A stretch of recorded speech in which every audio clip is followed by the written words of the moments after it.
あ、出てきた。こんばんは。すいません。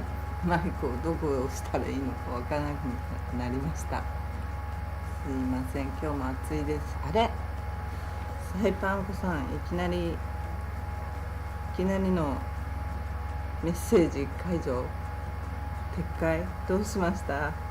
こんばんは。サイパンコさん、隠れないで出てきてください。どこ行っちゃったの？いきなりの撤回、寂しいですよ。今日もね、暑いです。めちゃくちゃ暑い。ちょっと試してみたいことがあるんですけど、暑いな。ちょっと試してみたいんですけど、これって英語で字幕です。ライブで表示はされないのかな？無理なのかな？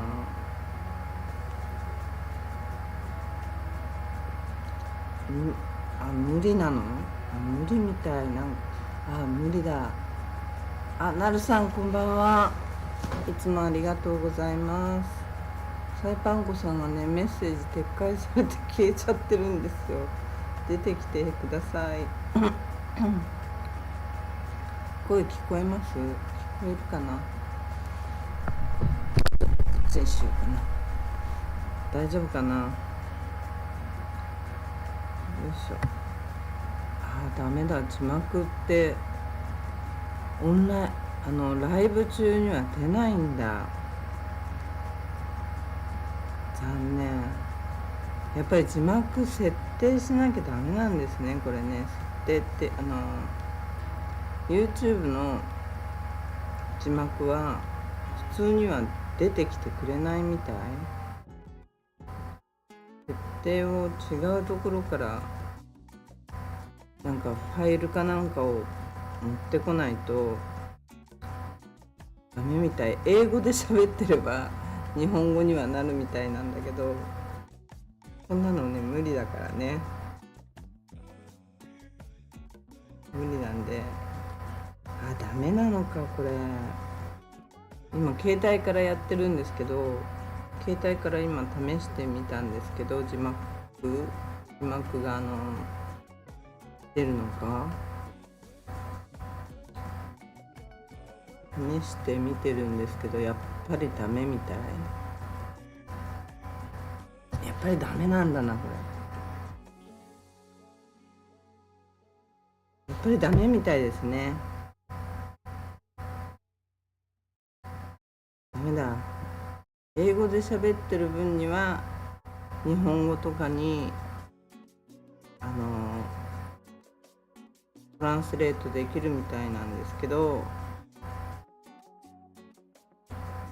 日本語で喋ってる状態だと YouTuber の全員ダメなのかな？なんかできるようなことも書いてあったんで、ちょっと試してみたいなと思ったんですけどね。サイパンコさん、メッセージ撤回して潜っちゃいました。うねさんも出てこないの？そういうわけで今日も本当に暑い日が続いてますね。雨という雨はありませんです。昨日もね、ちょっと機材のトラブルなのか、私のこのパソコンがよろしくないのか、ネットがね全然繋がんなかったんですよ。ダウンしちゃって。携帯の方はね繋がってたんですけど、携帯でやっても夜だったら真っ暗で何も。サイパンコさん、こんばんは。ありがとうございます。いつもね。うねさんもだんだん短くなってくるね、みんな挨拶が。もうね、なんかね、携帯はつながるんですけどパソコンでつながらないんですよ。携帯でライブやろうかなとも思ったけど、真っ暗な画面でね月しか映ってない画面でたまにはいいかなとか思ったんだけど、月も出てなかったから、港の明かりぐらいしか映らない状態じゃね、ライブやっても映らないかなと思って、なんかそうなんです。なんかそれじゃね、あれでしょ、真っ暗ライブ、みんな寝ちゃうから同じなのか。声聞いて寝ちゃうんだもんね、どうせね、みんな私が喋ってる間にどんどん寝ていくチャンネルになってるみたいだから、真っ暗でもいいのかな。画面はほぼほぼ見てないのかな、みんな。それでもいいのかもしれないね。でもちょっとね、携帯でやる勇気はちょっとなかったので、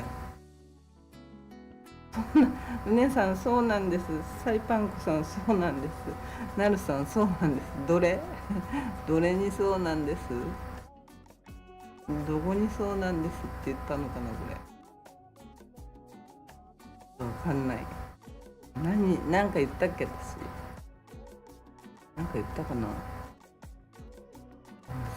ちょっとわかんないけどもう3分前の3分前、いや1分前ぐらいでも、今からタポチョ行こうよとか、無理無理無理無理無理ね。今日ねそういうタポチョとかいう問題じゃないと思うようなねことを発見しちゃったんですよ。これね、ちょっと本当だかどうだかは役所に行かないと分かんないから、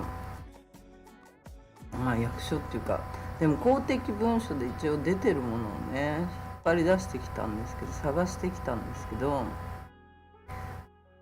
ね、ニュースで今日はあれもあった。なんだっけ、この間殺されたんだか自殺なんだか自然死なんだかなんだかよくわからないっていう事件の一つのなんだっ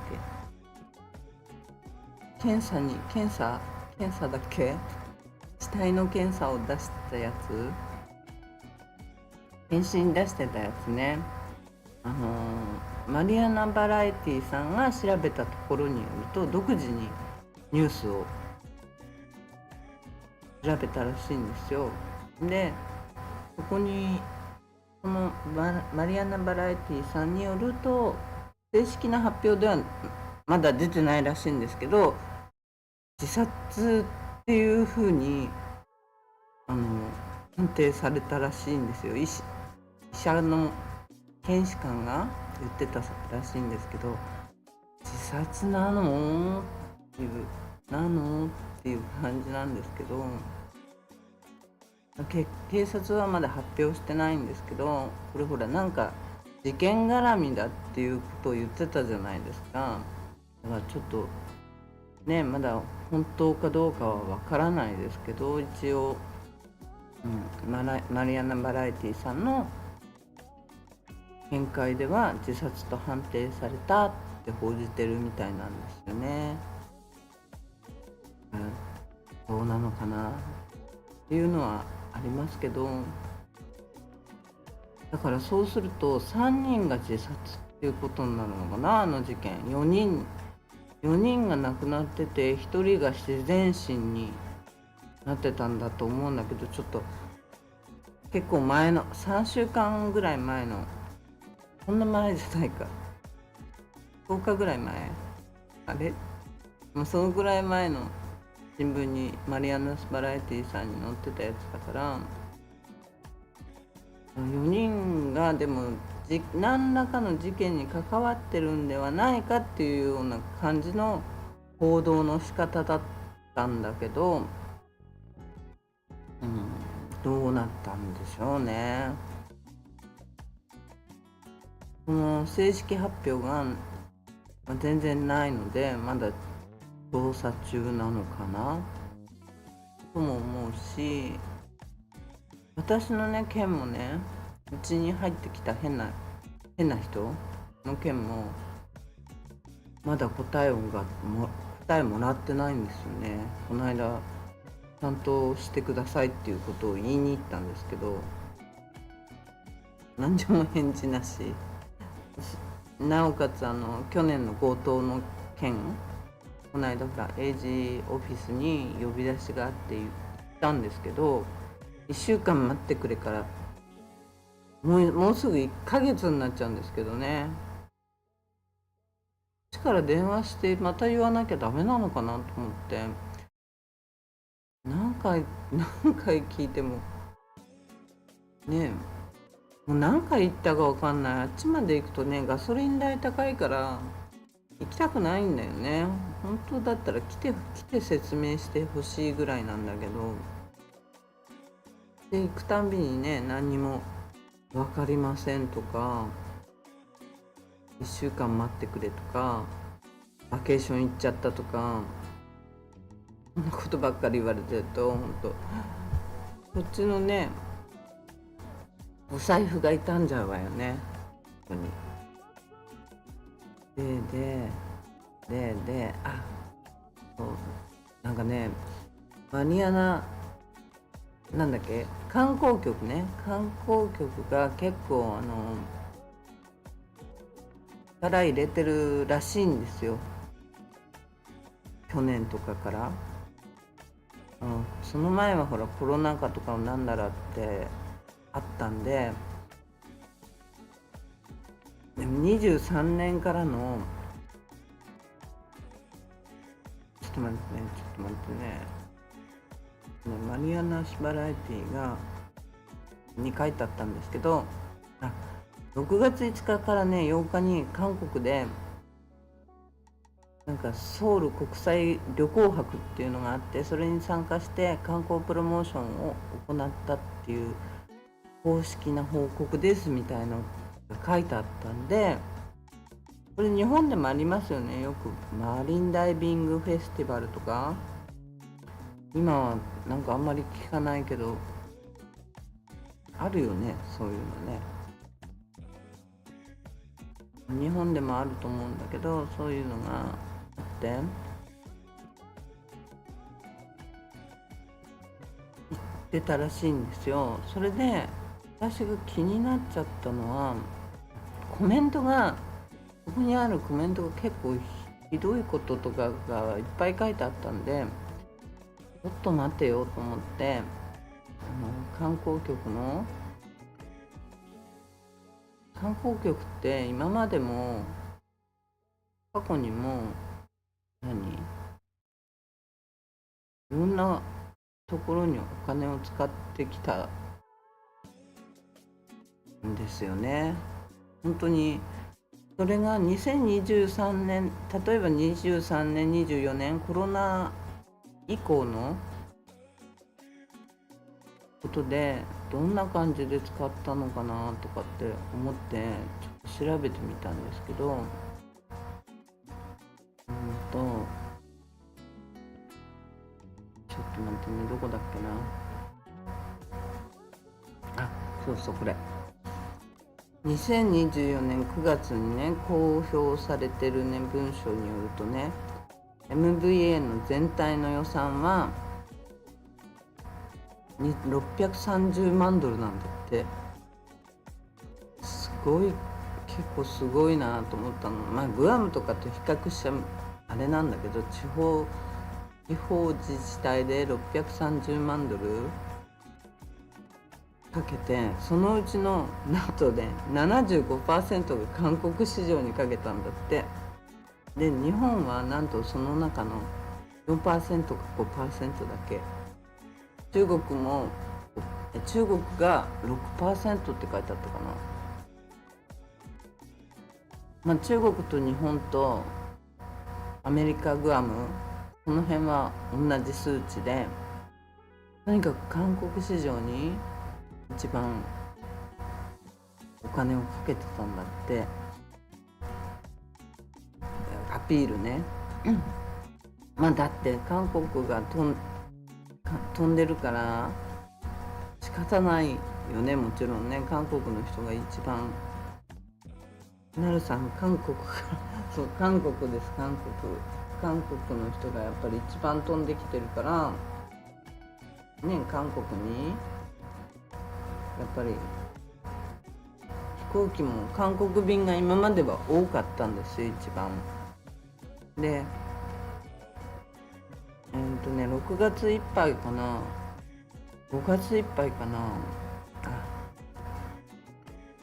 そうそうな、P-Way っていう格安航空券で飛んでる飛んでる飛行機が日本飛んでたらしいんだけど、なくなっちゃうらしいんですね。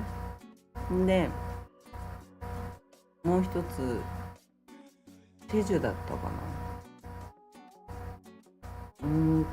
チェジュかな、わかんない。もう一個なんか韓国から飛んでるらしいんですけど、それは1本だけになるらしいんですよ。ちょっとね、韓国市場もこの先ちょっとやばいねっていう感じで、まあ香港はもう止まっちゃってるんで、もうないんですよね。で、2024年の韓国にどんな活動をしたのかなって思ったんですよね。そしたらなんとなんかね、意外となんていうの、これは質素だなっていう感じなのは、ソウルとかプサンとかに韓国に看板広告を出したりしたんだって。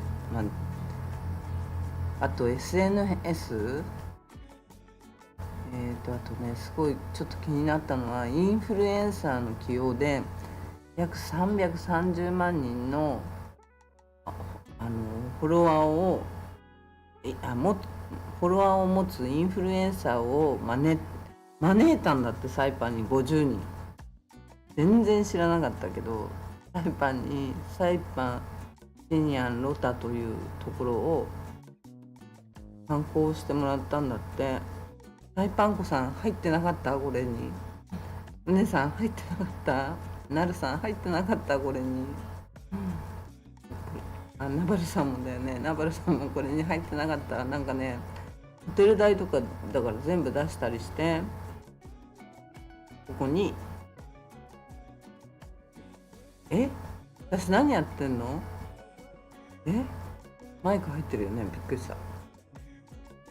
で、ここからごめんなさい、50人こう呼んできて観光させたりして、インスタとかにこう載せて、330万人のフォロワーにこう配られるようにやったらしいんですよね。その効果がそろそろ現れてきてもいいんじゃないのっていう感じなんだけど、どうですかね。そういうのを見てやっぱり来たいなって思ったりするじゃない。だからね、それがあとね、韓国のバラエティーとタイアップもしたらしいですね。なんか有名なバラエティーなんて書いてあったっけな。なんか有名なバラエティチャンネルに3回ぐらい出るようにタイアップしたらしいですね。これだ、ノーウィングブラザーズっていう韓国のバラエティ番組と3つエピソードを紹介してもらったらしいですね。サイパンに行ってみたいですねってサイパンコさん常連やろ常連でしょ。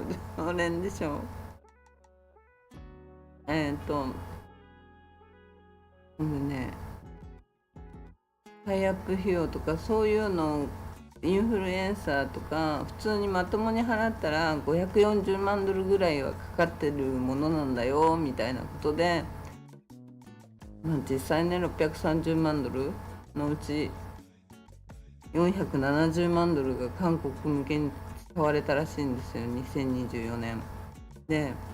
俳優さんにも使われたらしくて、結構有名な俳優さんみたいで、イケメンの子だったな。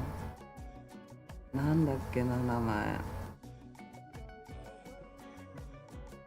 150万人ぐらいフォロワーがいるとかっていう風に書いてあって、ちょっと私インスタの見方がよく分かんなかったんで、Google でググっただけだったんだけど、名前がね、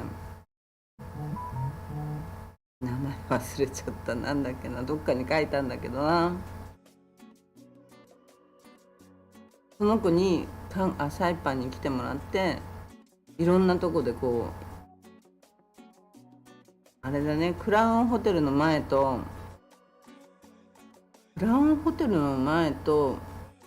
あとカヌーに乗った感じのと、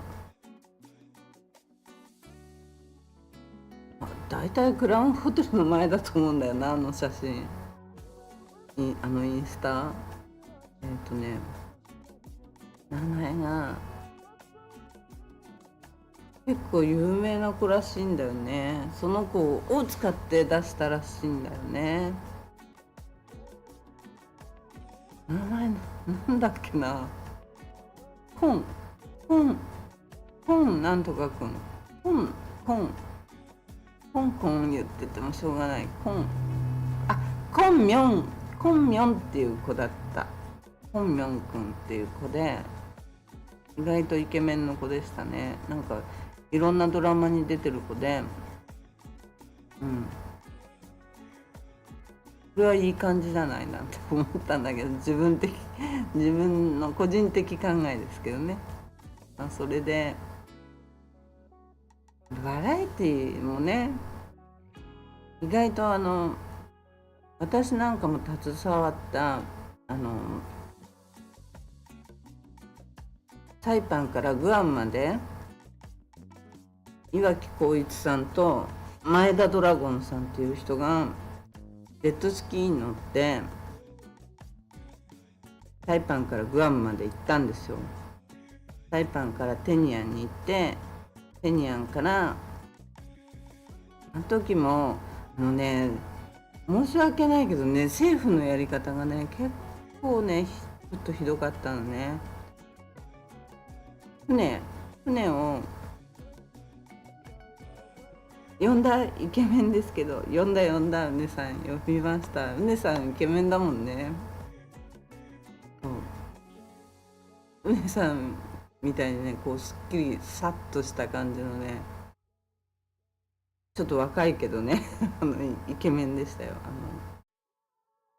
この韓国の子で、何の話してたっけ。あれ消しちゃったの。また消した。どうして撤回しちゃうの。サイパンからグアムまで船で行く、船じゃない、ジェットスキーで行くってやつだったんですけど、今その船は船を並走させていったんです。ずっと40フィートの船で、40フィートの船が台湾のチャレンジャーって言って、昔釣り具屋さんであった船しかなくて、でそれが壊れてたんですよね。それ直してど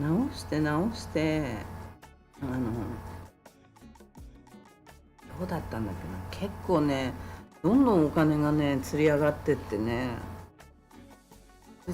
その時にだから政府の船だったんですよね。もうチャレンジャーっていう船で、まだその辺に止まってるんじゃないかなと思うんですけど、わしじじいよって、うねさんじじいじゃないって写真見たら若かったもん。若い、うねさん若いよ。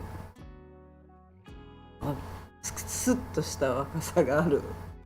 しかもイケメンだし、いい感じですよね。でなんかね、どんどんね、その当時もアンダーマネーかな。結局はこれがない、これを払わないとここで取らせないとか、こうやらせないとか、キックボードってその当時あんまりまだなくて、それを日本から持ってきたり、あとキックボードと、あとなんだっけ、スノボーじゃなくてキックボードみたいなやつにエンジンがついてるやつで、こう手で持つとこはないんですけど、スケボーみたいなやつにエンジンがついてるんですよ。それを手でこうやりながら走っていくっていう感じなんですけど、手でアクセルを使うんですけど、そういうのを持ってきて、日本からね。で、この前田ドラゴンさんっていうのはジェットスキーで世界で2位だった人で、その当時 ESPN ジャパンの社長だったかな、副社長だったかな、どっちかだったんですよ。で、その人と岩城浩二さんが行くっていう感じで、そういうものをいろいろ持ってきては、テニアンまで何で行ったんだっけ。テニアンまでジェットスキーはずっとジェットスキーなんだ。で、元アメリカ軍が使った滑走路とかで、昔の旧滑走路とかで、いろんなモーターパラグライディングとかそういうの撮影したりして、でそこからロタに渡ったりしたんですけど、でこっちはほらセットアップするような方の人は結局サイパンとテニアンとか、サイパンテニアン1日で5回ぐらい行ったり来たりしなきゃなんなかったりするんですよ、道具を。それとかね、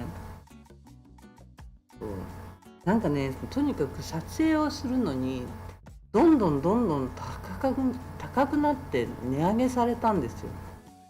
でここのパミットは出さないとか、もうね、結構ね、初めは全部 OK っていう感じだったけど、そう徐々にこうお金を請求されたり、そういうことが多かったから、結構ね、日本の企画の人がね、結構値を上げたりしちゃいますよね。だからそこをなんとかね、なんとかしてくださいって言って2時間番組でやったんですよね。あの時は結構だから大きな番組だったんですけど、見た人もいるかもしれないけど、なるさんなんかはまだ子供だったと思うが、小学生ぐらいだったと思うからね、あんまり記憶にないかと思うけど、結構前なんだけどね。だからああいうことがなければもっとね、いろんな CM でも何でも来ると思うんだけど、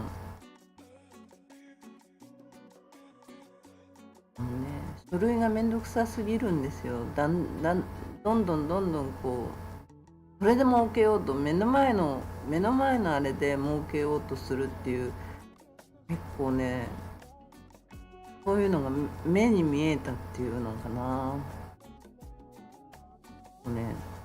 良くないなって思いましたね。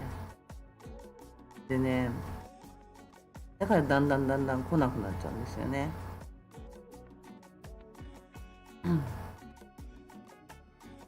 そんでね、その韓国の俳優さんは、俳優さんじゃない、そのアヌンヒョンニムっていう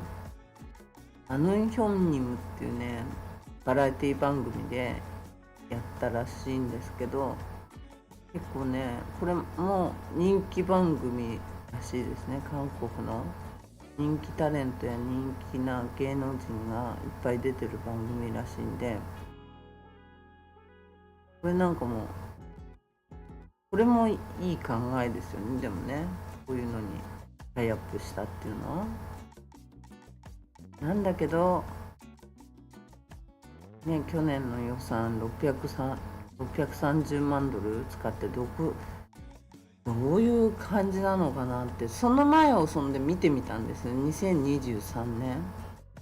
2023年は330万ドル使われてて、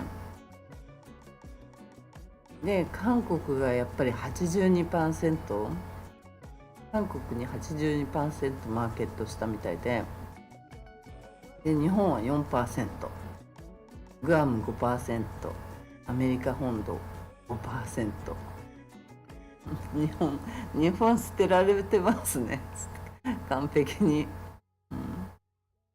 完璧に捨てられちゃってるって感じで、これコロナ後ですよね。で2024年がさっき言った2024年っていうのが2023年10月から2024年の9月までらしくて、630万ドルで前年比の 22% 増加したらしいですよ。でもまあ本当なのか嘘なのかは分かんないですけど、まあこういうふうに載ってましたね。で470万ドルが、だから630万ドルのうち470万ドルが韓国向けに全部やったみたいで、去年9月までやってたわけだから、去年は良かったんだよね、きっと飛んできてはいたんだよね、きっとね。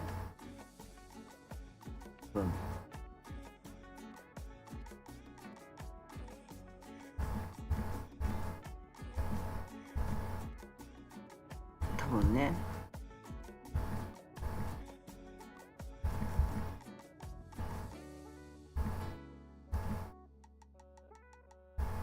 で2025年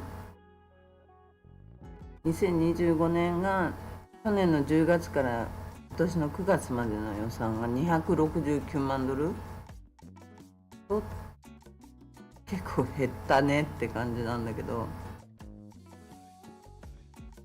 でまあこれと他にもアメリカからの予算も来るみたいなんだけど、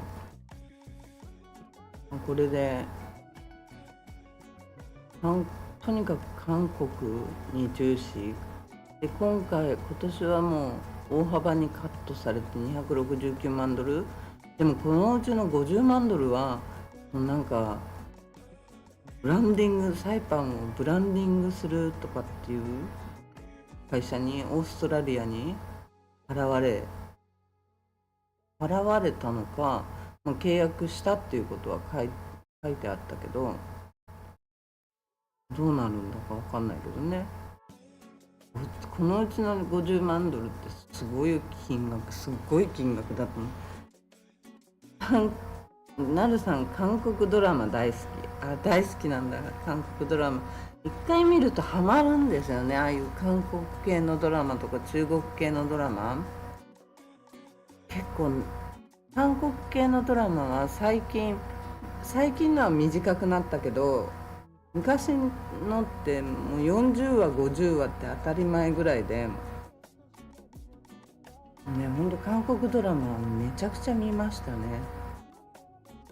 ハマるんですよね。バリ島がメインでやってたようなドラマとかもあって、天国になんとかの橋とかっていうドラマだったな。あれもハマってみて、その当時はやっぱり誰だっけ、ちょっと猿顔のなんだっけ、イソジンじゃなくて、イソジンは違うか、薬か。イソジンじゃなくてそれに似たような名前の人、この人のドラマを結構見るのが好きでしたね。あれだっけな、思い出せない。チャンドンゴンじゃなくて、その人と一緒の時期に流行った感じのドラマ、なんだっけな、あの人ちょっと結構っていうかめちゃくちゃ有名な人だよな。チャンドンゴンじゃなくて、焼酎の宣伝じゃなくて、日本でめちゃくちゃ出てた人なんだけど、なるさん知らない？韓国で有名、今時の人は知らないか。ちょっと昔の人になっちゃうもんな。知らないよね。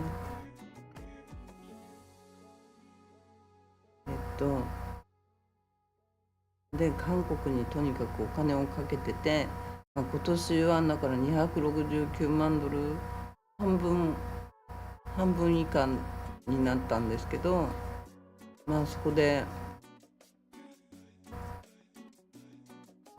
マーケティングの低下になるとは思うんだけど、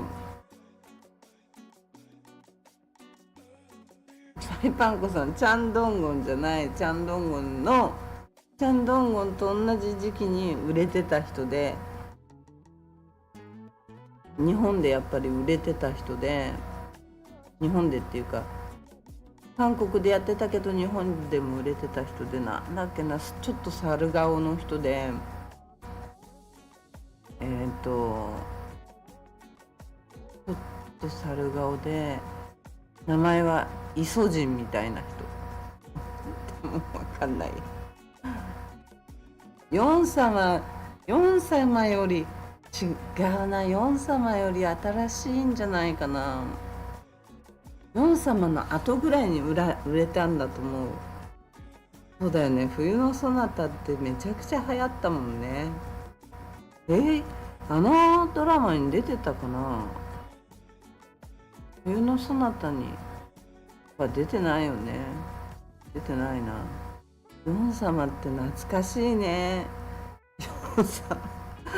ヨン様懐かしいね。ヨン様じゃなくてね、なんだっけな、イケメンだけど猿顔ちょっとしてる感じで、ハリウッドにも出てる人だと思ったけどな、あの人違ったかな。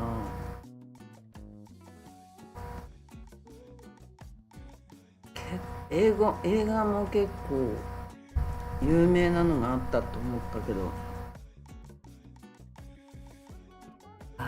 ダメだ、出てこない。Google に聞いてみようか。 OK Google、 ちょっとちょっといいとか止まっちゃった。ダメ。待って。何かお手伝いする。韓国の俳優さんでイ・ビョンホン。イ・ビョンホンかな。イ・ビョンホンさんは韓国を代表する俳優さんの一人ですね。数々のドラマや映画に出演され、韓国国内だけでなくハリウッドでも活躍されている国際的なスターです。美しき日々とかハマって見てたもんな。イ・ビョンホン、そうすごい。サイパンコさんすごいね、知ってるね。イ・ビョンホン、そう、イ・ビョンホンさん、あの人とか。ウォンビン、ウォンビンって聞いたことあるな。ドラマはハマって見るんだけど、俳優さんの名前がね分かんないんだよね。韓国ドラマはねめちゃくちゃハマりましたね。うつの時期だから、そういうの見てると余計うつになるのかもしれないなとも思ったけど、なんか韓国の宮廷のドラマとかね、ああいうのにハマってないと本当に何もやる気がなくなっちゃうから、何かハマってた方がうつの人はいいよね。うつの人何にもハマんないでいると思う。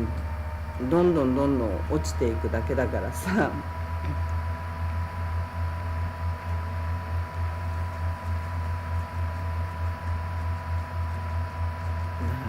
私の名前はパクです。嘘ばっかり。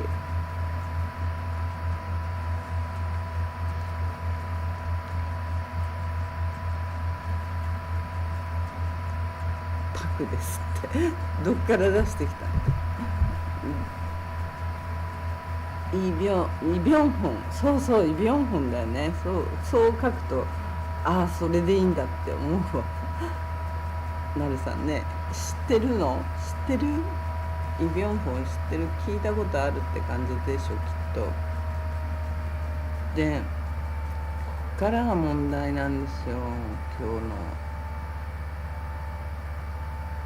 の。で、観光客をこんだけ、はい、嘘です。サイパンクさん、はい、嘘です。嘘ですか。で、こっからがね、ちょっと問題なんですよ。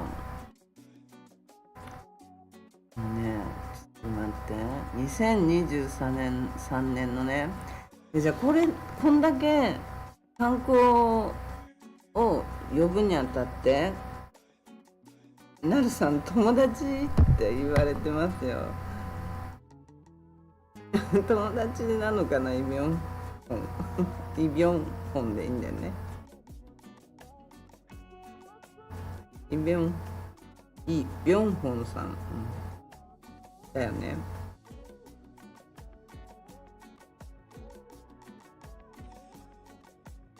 こっからが問題なんですよ。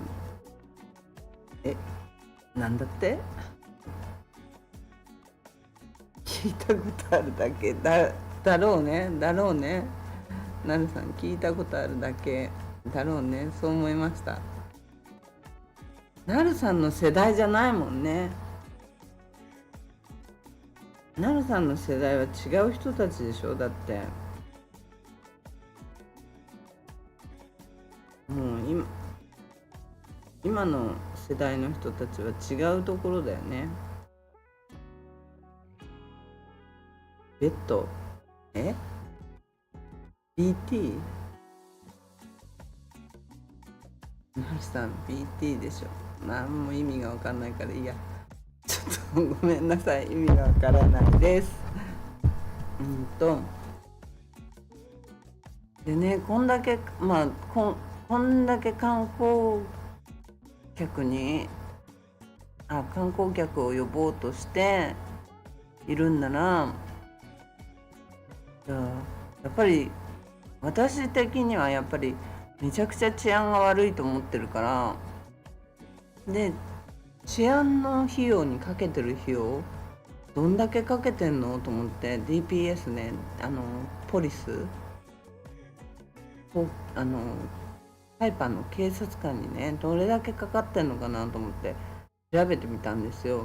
そしたら2023年が3620、違う、110、100、1000、300だ、362万ドルね、23年が。で、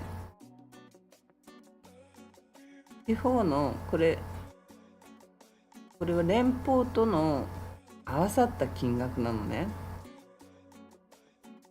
ここサイパンが出してるのは178万ドルだったんだって。23年の時ね。これって観光から比べたらめちゃくちゃ少ないのよ。で、2024年 DPS の人件費ね、ポリスの人件費は150万ドルぐらいだったのね、大体。で、なんと運営費、アメリカからじゃない運営費、アメリカ本土からじゃない運営費計上されてないんですよ。ゼロ。アメリカからの援助やなんかの費用は除くって書いてあるんですけど、運営費ゼロ。どういうことって、こんな国ないんですよ、他に。例えばグアムで言ったら毎年2700万ドルぐらいかかってんのかな。桁が違うかな、270万ドル、いやいやそんなことない、2700万ドルだな多分。毎年ね安定してお金がポリスにはかかってるんですよ。あ、違う、51万510万ドル。観光のお金よりも倍ぐらいのお金がかかってるんですよ、グアムとかでは。しかも毎年安定して同じ数字ぐらいなんですよ。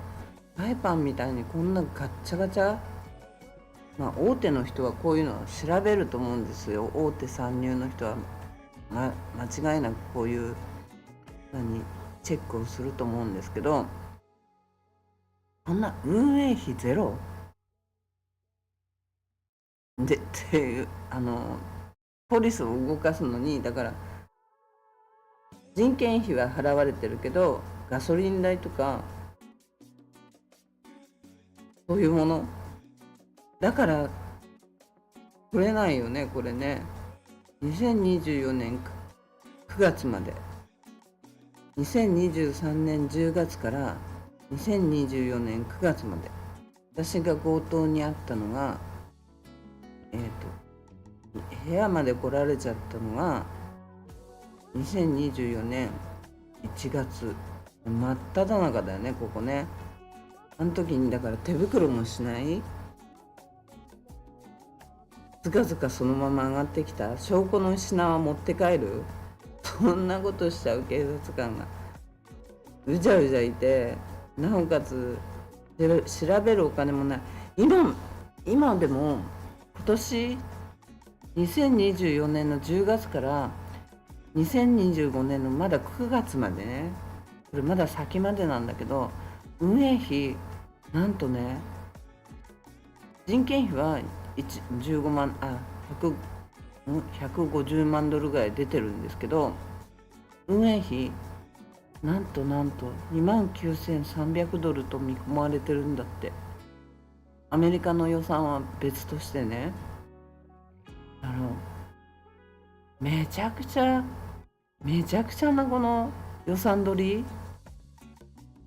連邦補助金とサイパンの予算の組み合わせで治安維持が運営されてるわけなんだけど、はずなんだけど、これはねかなりやばいだろうって。本当にパトカーを動かすことできないよねこれじゃね。ひったくりがあったって行くの行かないのどうするっていう状態だよね。ガソリン代ないもんみたいなさ。ちょっとこれはやばいと思うよ本当に。どういうことなんて感じでね。ちょっと待って、あれ用意しといたんだよね。で旅行者にはこんだけ2022年から今までこう毎年バラバラなんだけど、こうやって予算がちゃんと組まれてるんだよね。なんか2025年はまだ未公開。あれれサイパンコさん、あれれどうしたあれれあれれで、あれれ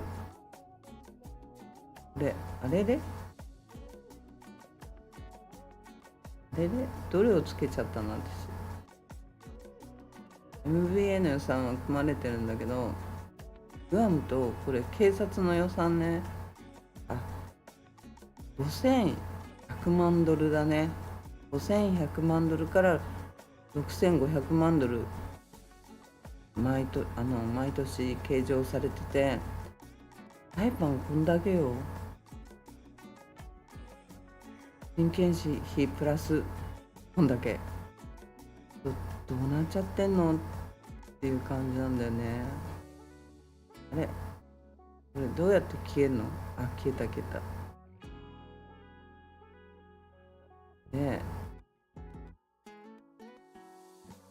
これがどれが映ってんの今。とにかくこれか。ほら2024年はゼロなんですよ、運営費は。ちょっとやばいでしょこれ。どうなってんのサイパンっていう状態なんだけど、これねちょっと数字を見て、地方予算っていうのがこれサイパンの予算ってことね。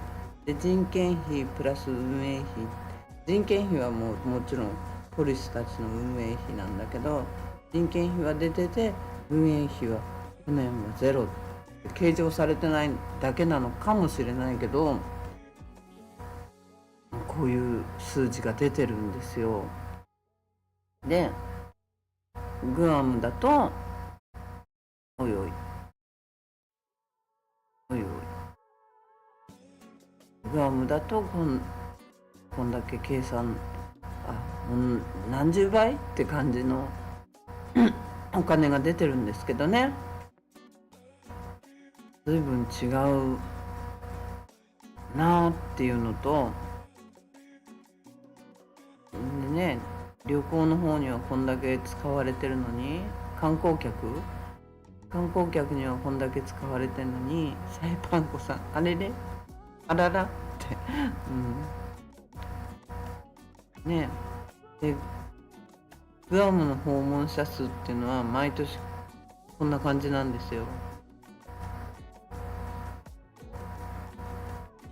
サイパンコさんねって、こんな感じなんですよね。グアム、サイパンはこれ見える？これ自分で見えなくなっちゃった。これ自分で見えなくなっちゃった。どうしようかな。これどうやったらここで見えるか。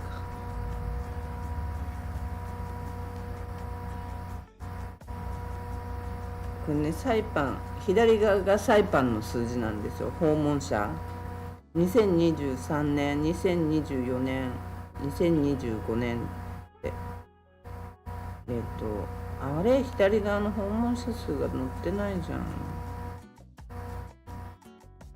れれこれちょっとダメですね。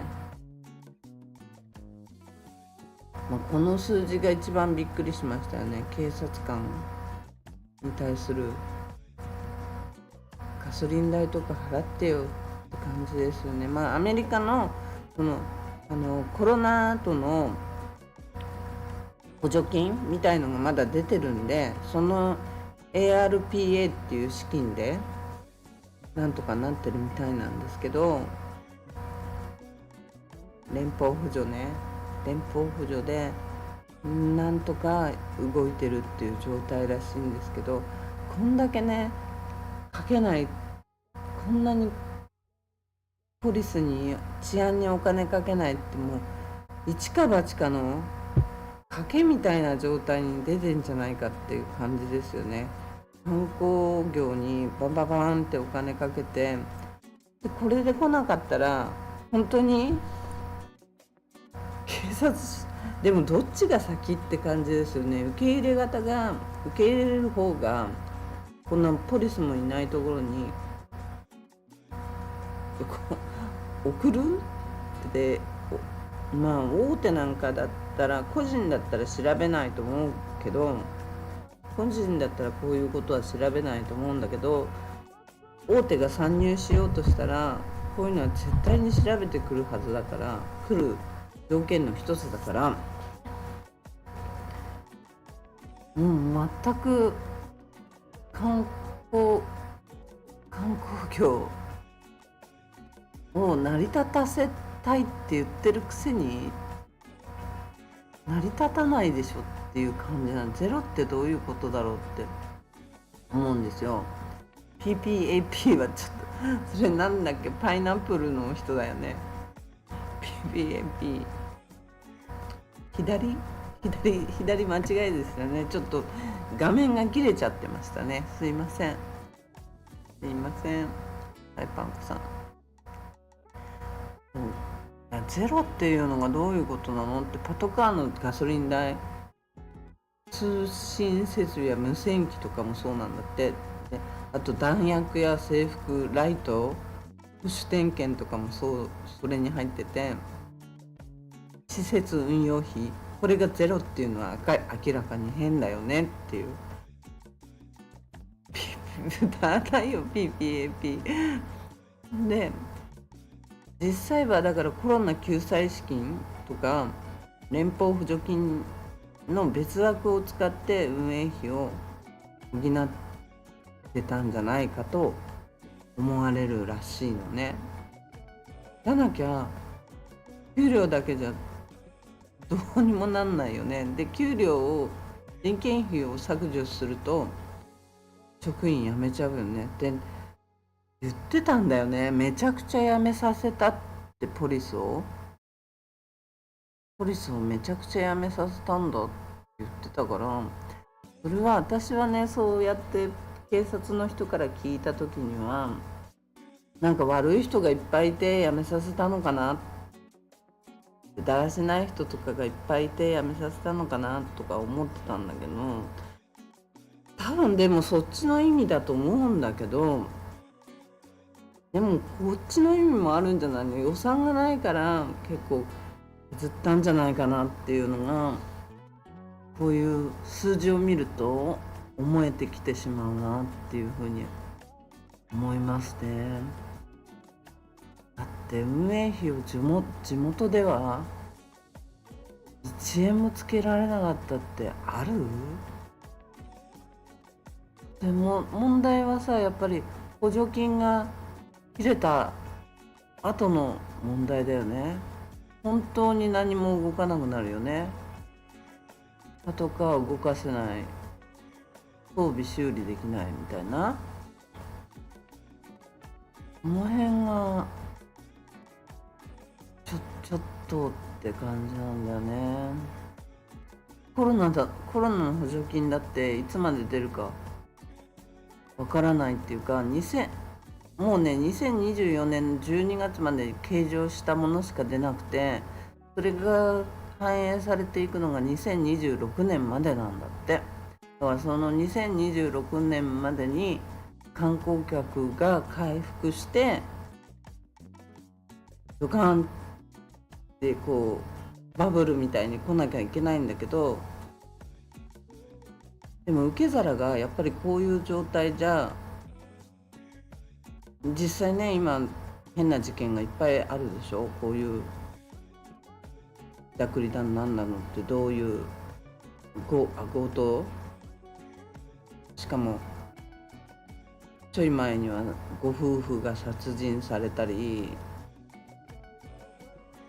ね、もういろんな事件、こんな小さい島でこの事件多すぎるからさ、大体が。とりあえずポリスなしで行こうポリスなしじゃどうにもなんないでしょ。本当に悪ばっかり育ってっちゃう。これね、保釈金制度の問題もあるんだと思うんだよね。保釈金制度でどっちが先か、鶏が先か卵が先かっていう話だと思うんだけど、保釈金を金さえ払えば結局お外に強盗とかした人でもお外に出してもらえちゃうでしょ。この間のコメントにもあった通りさ、被害者は一銭も保証がなくて、いざ裁判に持ち込んだら相手は弁護士さん、加害者は弁護士さんを有料のすごい人を連れてきて、被害者はね無料の人を使うしかないのかっていう感じでいたわけじゃない。島民を立ち上がれ立ち上がれだよね、ほんとね。でも保釈金制度が良くないんじゃないかな。保釈金制度がだからお金払えばお外に出てこれちゃうわけじゃん、犯罪者が。そういう人たちが「マルさん立ち上がらないのね」って。そうなのね。でね、そういう人たちがさ、結局はお金を払ってそういう組織になってると思うからさ、もうお金があるんだと思うんだよね、意外と。でその人たちがバックアップすれば保釈金だって払えちゃうわけだし、保釈金が払えちゃう。おっぽを立てろ。おっぽなの？おっぽなのサイパンコさん。そうすると悪の温床の人たちばかりが残っていっちゃって、結局はどんどんそういう犯罪が増えて、でポリスはいないわけじゃん。ポリスが動けないわけじゃん。結局パトカーのガソリン代がなかったり、回るお金がないとかって言って、だって警察呼んだってさ、こんな狭い島でうちからね、あっちまで行ったって、スペの方まで急いでっていうか、普通に行ったって20分ぐらいで行くのに、警察それより遅いからね、来ないからね、なかなか来ないから、そういう状況に陥ってんだからさ、どうにもなんないよね、これね。観光客を受け入れるにはやっぱりちゃんとした器は作んなきゃいけないし、投資家を呼び込みたいならやっぱり大手になれば大手になるほどやっぱり従業員のこととか考えるから、全部調べに入ると思うんだよね。これだって誰でも見れるところだからね、PDF とかで全然見れちゃう状態のとこなんで、ちょっと調べようと思って。お金つかまされない限り、この間誰か言ってたよね。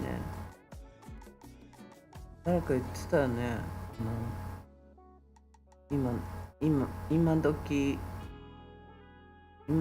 ここに投資大手が来たらなんとかだって。あれ誰だっけ、出たよな。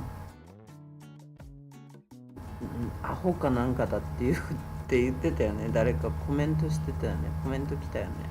してくれてたよね。うねさんだっけ。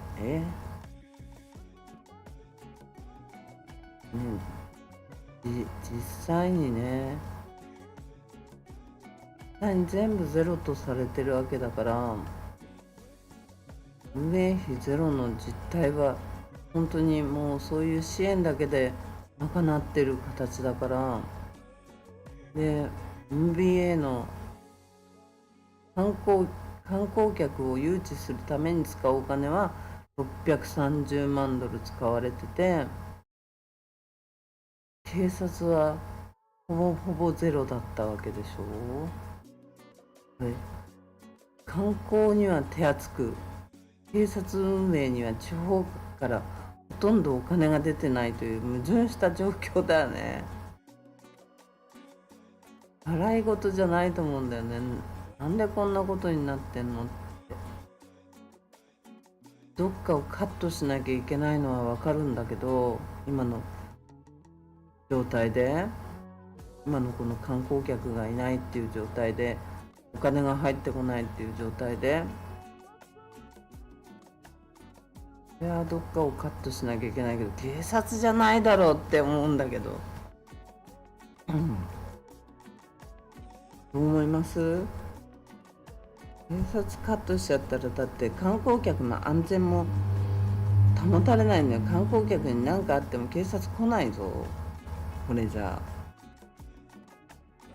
あ。2万9000ドルって今年9月まで2万9000ドルしか計上されてないということは、もう使われちゃってるよね。もうなくなっちゃってるんじゃないのって思うんだけど、どう思う？2万9000ドルって言ったら、だって2万9000ドルっていくら？ 300 万ぐらいでしょ。もうちょっとあるか。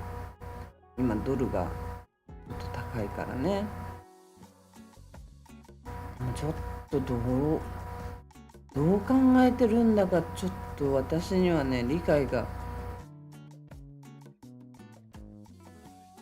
できない。だってグアムは2024年で5100万ドルだよ。警察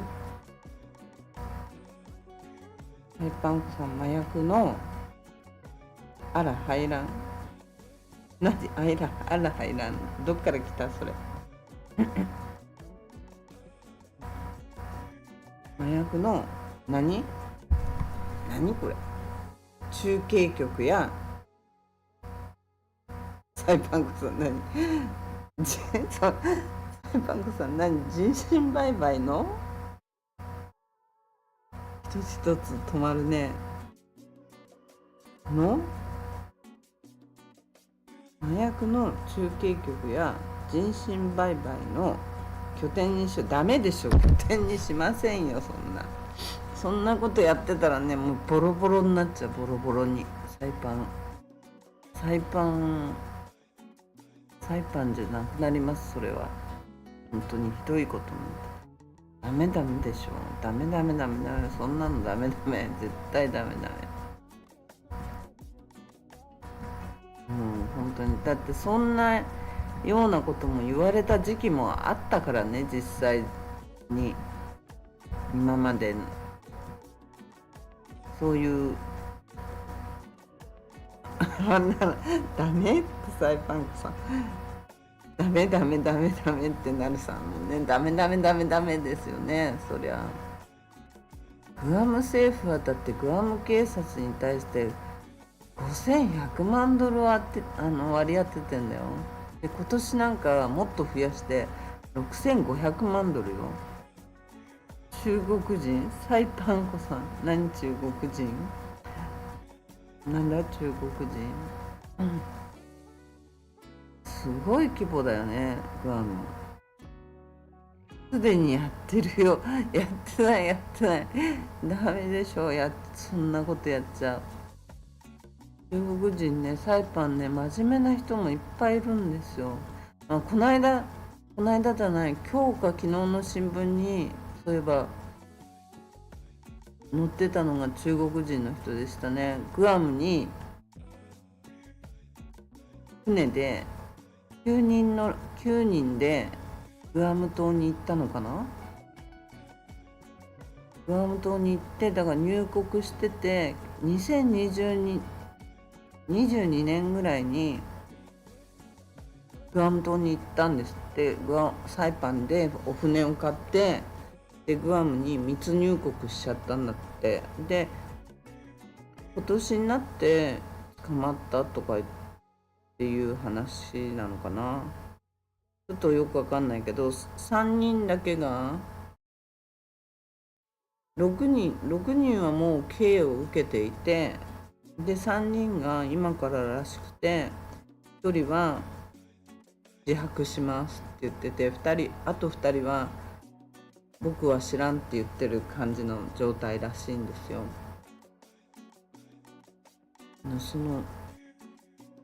どんな船でグアムまで行ったのかわかんないけど、グアムまで行くの結構大変ですよ。ジェットスキーはもちろん大変だったけど、40フィートの船だってかなり揺れてひどい状態でグアムまで行ったんで、いやどんな船で行ったんだろうな。17フィートとか20フィートぐらいの船だったらびっくりしちゃうんだけど、ちょっとね。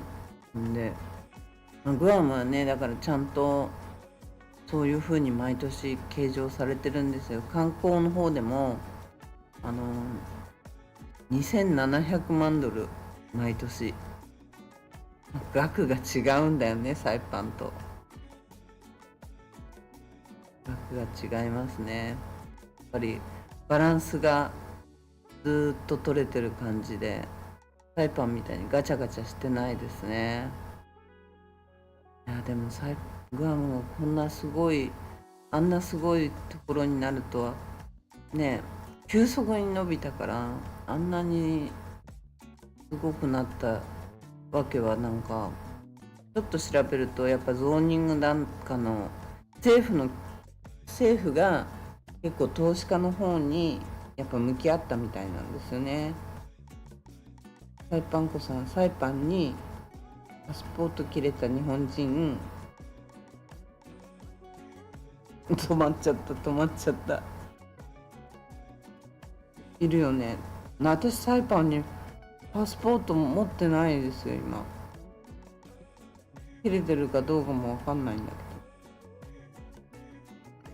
まだ切れてないかな、多分切れてはいないけどパスポートない、強盗に持ってかれちゃって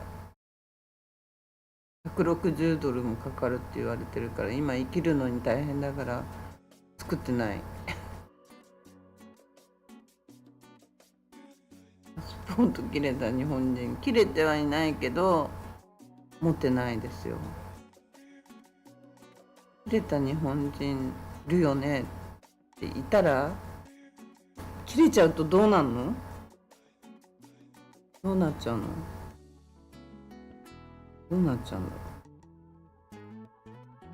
う。戸籍謄本も取らなきゃなんないし、戸籍謄本を取るのにも大変な状態だし、結構何からやっていいのっていう状態なんだけど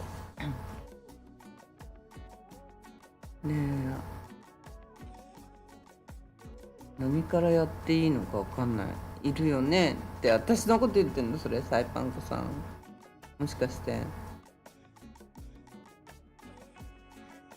そう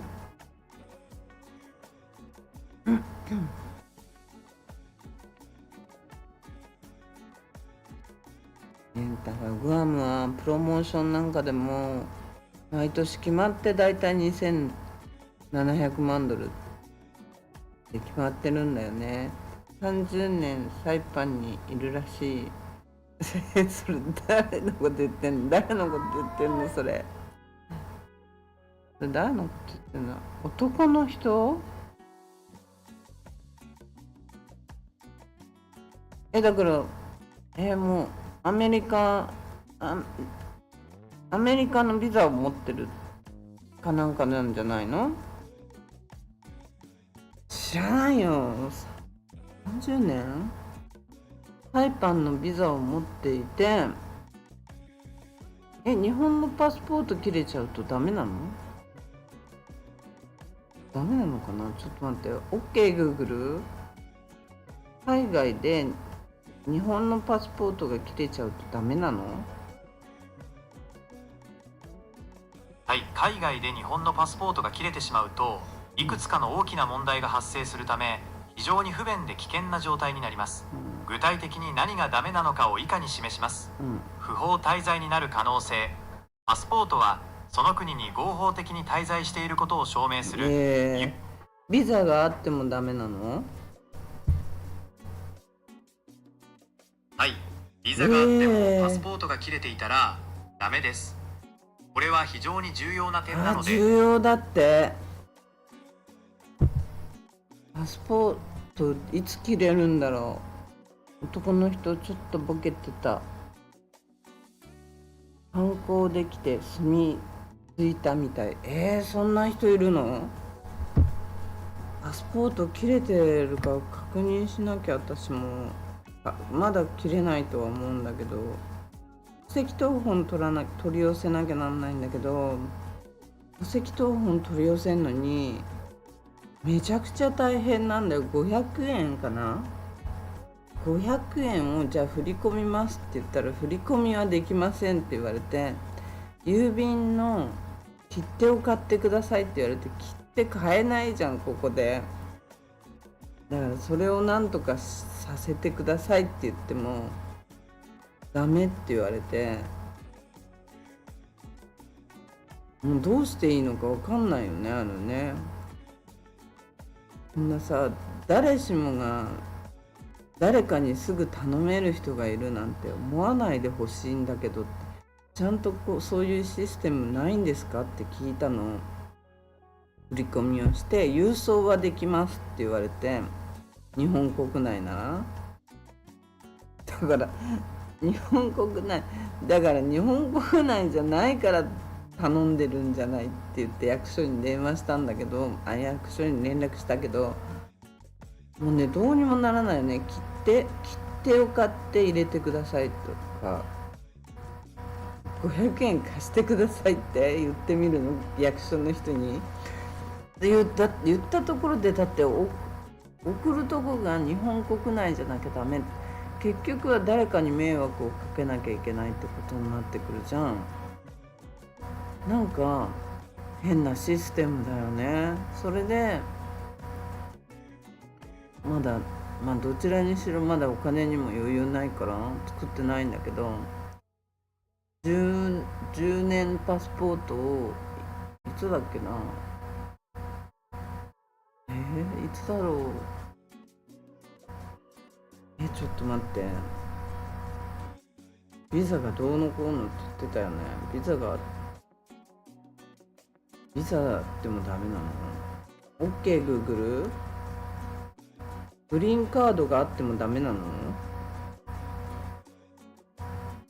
グリーンカードを持っていてもそれがダメとなる状況もいくつかあるって書いてある。ダメと感じられているのか、もう少し詳しく教えていただけますでしょうか。例えばどういうこと？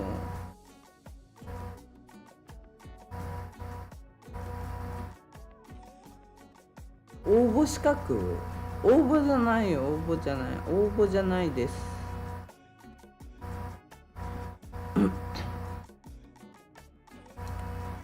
いやだから今シャルクさんに迷惑かけてみようか。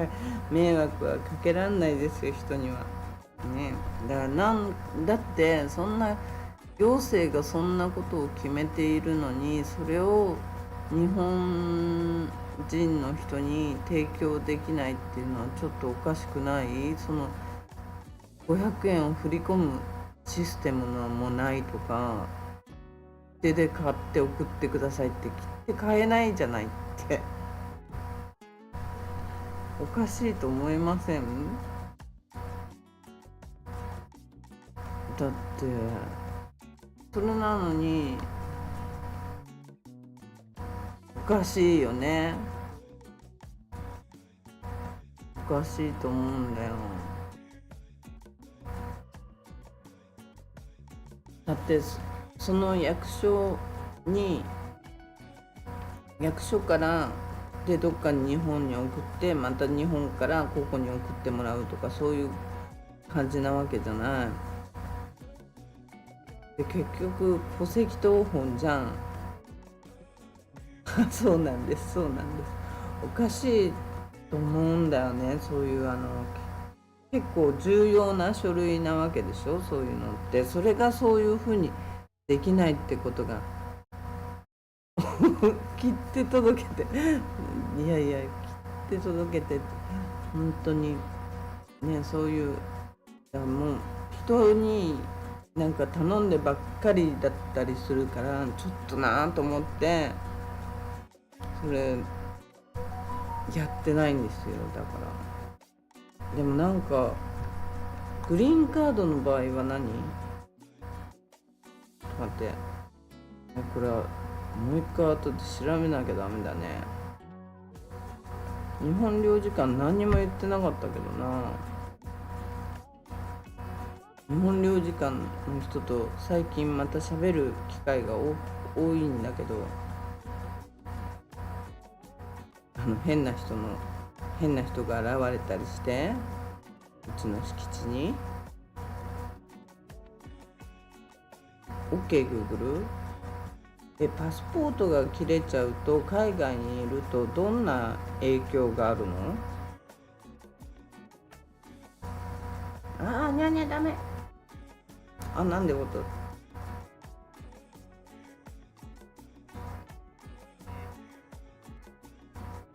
飛行機に搭乗することも拒否されます。そりゃそうだよね。他の国、日本へ帰国することもできなくなります。そりゃそうだ。身分証明書として使えないパスポートは海外での身分証明書です。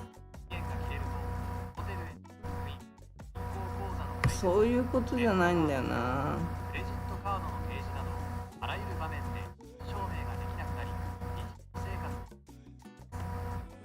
予期せぬ滞在延長、新しいパスポートそういうことじゃないんだけどな。現地の大使館や総領事館で申請することになりますが、書類の準備が数日から数週そういう間かかることじゃないんだよな。ちょっと来週聞いてみよう。戸籍謄本とかね取れないと本当ねどうにもならないっていう感じ。役所に連絡して聞いたんですけどね、そういうのね。メールでやり取りしてたんですけど、日本と。そういえばメール返ってきてないな、今思ったけど。あ、なんかまだ喋ってる。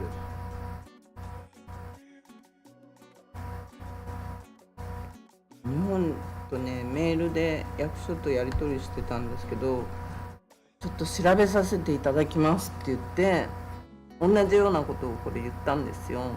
で調べさせていただきますからメールが来てない。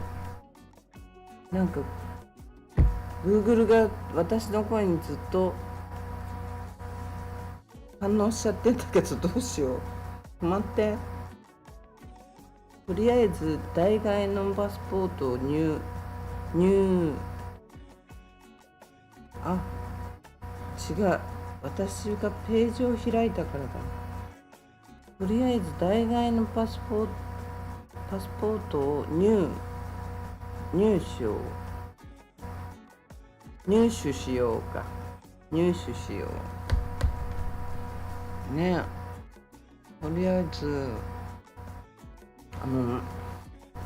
なんだっ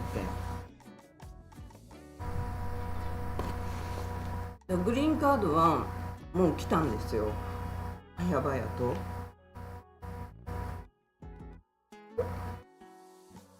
全部ちょっと待ってください、水飲みます。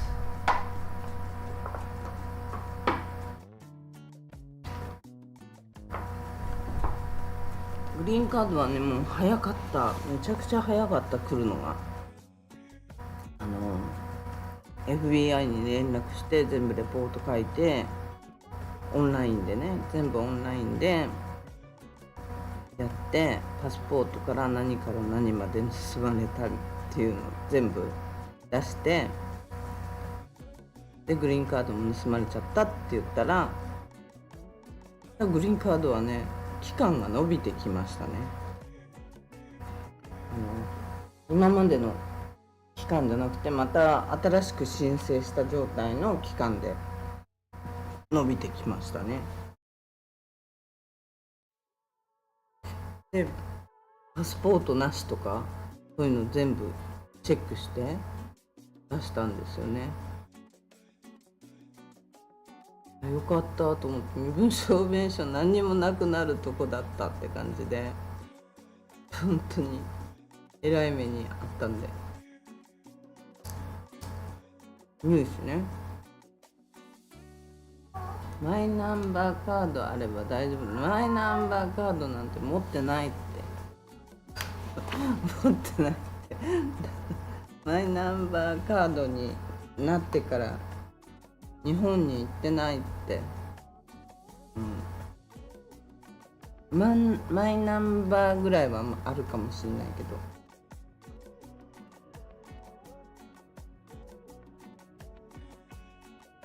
僕はまあ裁判の4倍から5倍ぐらいの人数なんだよね、そういうのね。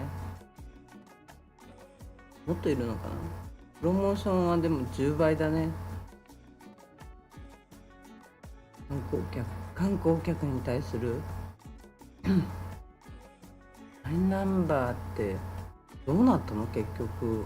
マイナンバーカードってみんな使うようになったってことなのかな。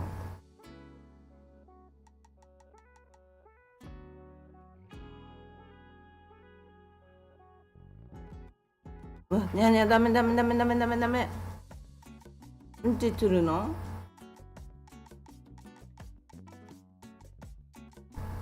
うん。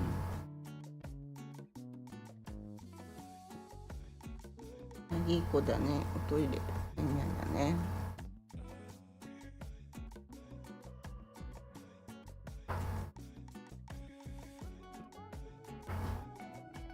あらら、ちょっと待ってね。にゃにゃがおトイレをしたんで、ちょっと片付けてきます。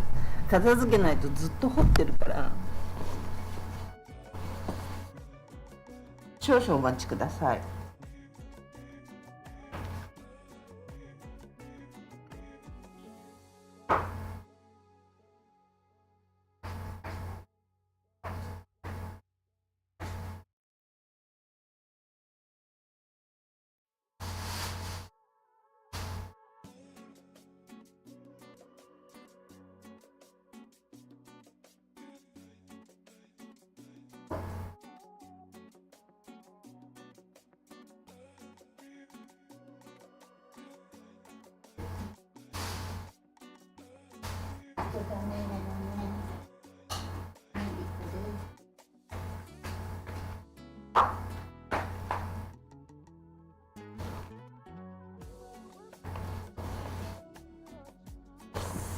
すいません、お待たせしました。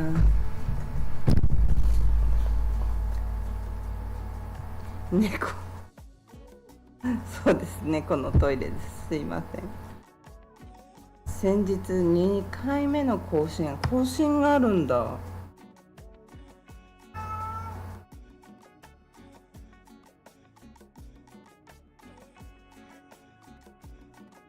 へえ、知らなかった。こういうのも全然知らないな。ありますよね、更新って。なるさんもそうなんだ。そういうのわかんないな。とにかくね、サイパンは観光にもちろん使うのは大切なんだけど、警察やね、住民サービスに手薄になっちゃってるっていうのが主張とかなりずれてるよね。本来は観光客を呼びたい、投資家を誘致したいって言ってるのに、これだって誰でも調べればすぐ出てくるけど、すぐ出てきちゃうから、多分誰も、大手は特にこんなのすぐ調べるから無理よね、改ざんしなきゃ。今のサイパン何がしたいのね。何がしたいのかな、これ。何がしたいと思いますか？サイパン子さんもそう思うってことはね、どっちが優先？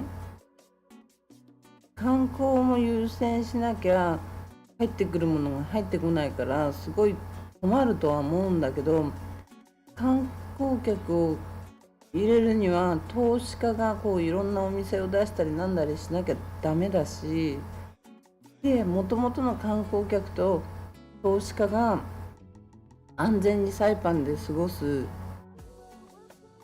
のには警察必要よね。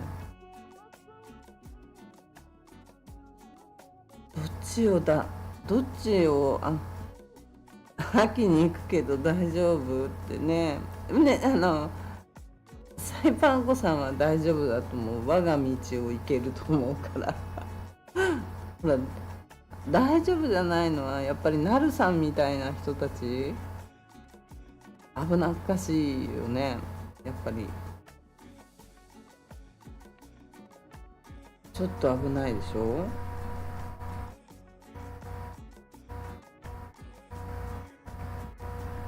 ちょっとね、ちょっとだけ危険もあるかもしれないわけじゃない。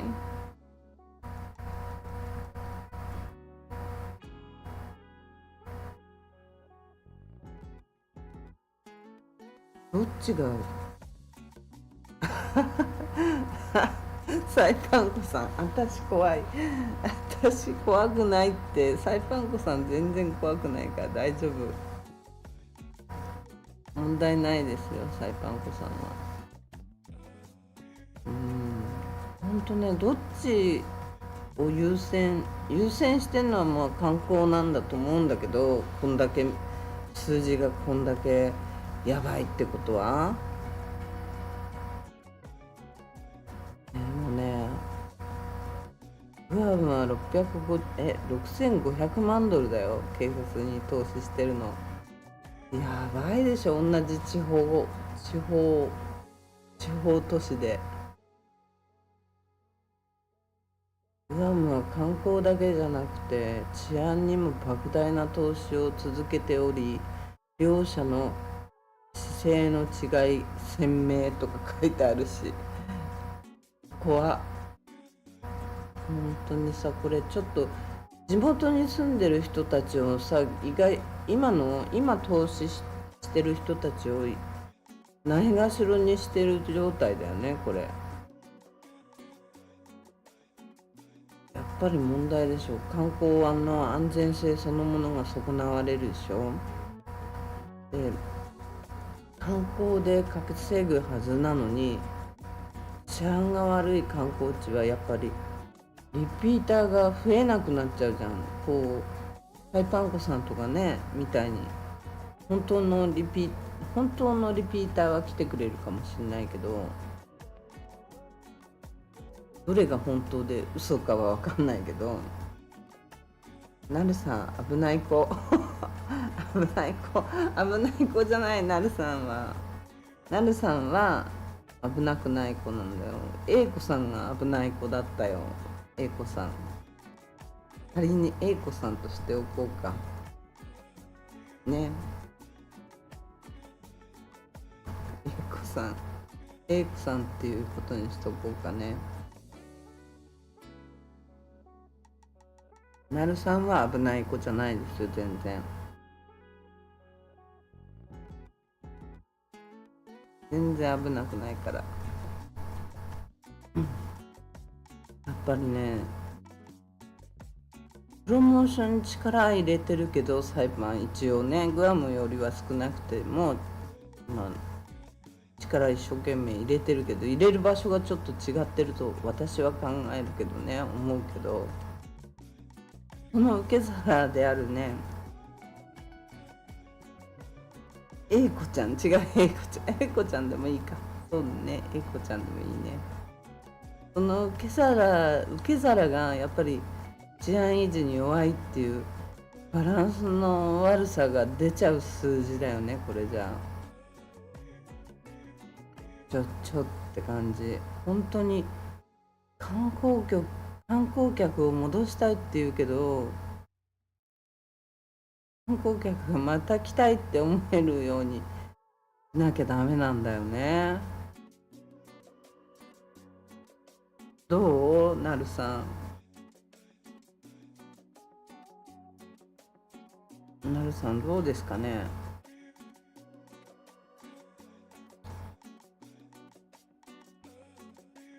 どうでしょう。この間ってね、楽しい思いはしたと思うんだけどさ、どうですかね。なるさん、A子さん、C子さん、お付きの方と誰が守るんじゃって感じだしね。安全な観光地をまず名乗んなきゃいけないから、その治安の土台が必要なんじゃないのって思う。現状が人を呼べる状態じゃないよね。そうだからね、サイパンコさんの言う通りそうなんですよ。治安の土台が必要なんじゃないのって思うんだけど、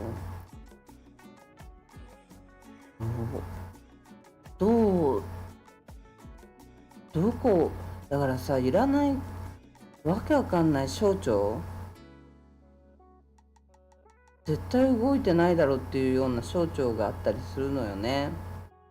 そういうところの公務員の人も給料はもらってるわけだし、ああいうところの人はああいうところを削っていくっていうのが一番なんじゃないかと思うけど、この間知事の発表で公務員をいじめないでくださいみたいなこと言ってたからね。いじめるんじゃなくて、いじめられてんのはこっちなんだけどね、エイリアンの方なんだけどさ。なるさん、当分いいですね。サイパン当分いい。なんでなんでだろう。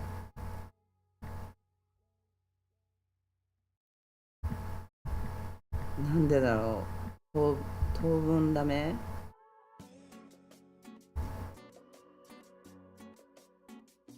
当分ダメ。飛行機つらすぎ。あれね、飛行機つらかったよね。それはわかるわ。それはそう思うわね。飛行機ね。そうそう、直行便がいいよね。サイパンコさんの言うように直行便がいいと思うよ。直行便で来ればあの思いはないと思われます。直行便ならシュシュッと来れちゃうから。なるさん、時間がね、そのまま読んでどうすんだって感じだけど、そうね、時間が問題よね、あれね。もうちょっと遅い便になるか、もうちょっと早い便になるか、どっちかにずれてくれると午後遊べるとか、一日前後一日パーになるからね。1日目と最終日は捨てましょう1日目と最終日捨てると普通の人はなくなっちゃうんだよないの。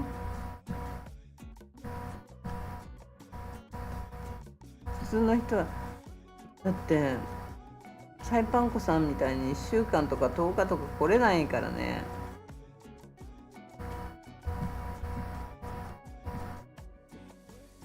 1週間とか10日間とかここのかかか9日かか何なんてよここ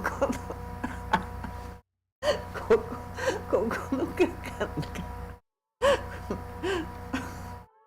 9日間ね、9日間にしようかちょっと9日間にしようねちょっともう9日間にしようね。ちょっともうなんかそのひらがなはありがたいけどね、バカがバレないで済むからさちょっとねひらがなでも読むの大変だったね今ね。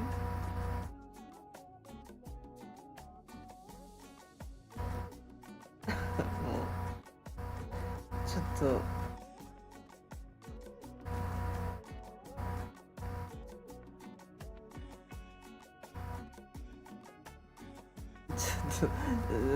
またツボに入りそうになってきちゃった。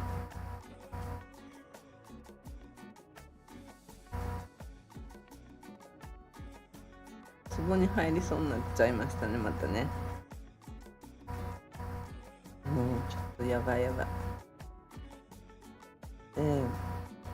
本当にね、何がやりたいんだかサイパンの状況がわからない。だって投資する人だってバカじゃないから、こういうね、警察の活動とかそういうの絶対調べると思うのよ。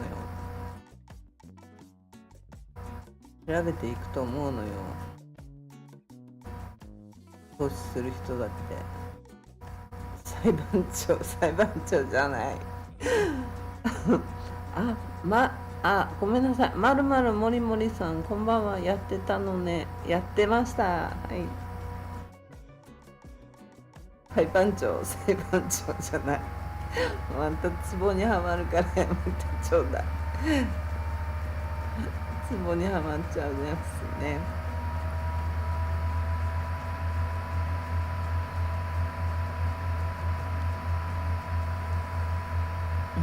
ちょっと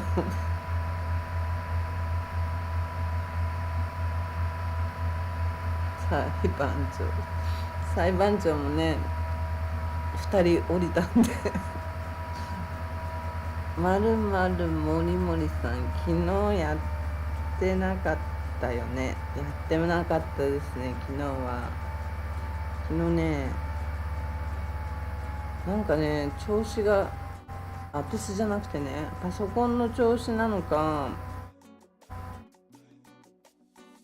パソコンなのかな、ちょっとね、インターネットが悪いのか、どっちなんかわかんないんだけど、なるさん、そうなんですか。ありがとうございます。お返事してくれたんですね。ありがとうございます。そうね。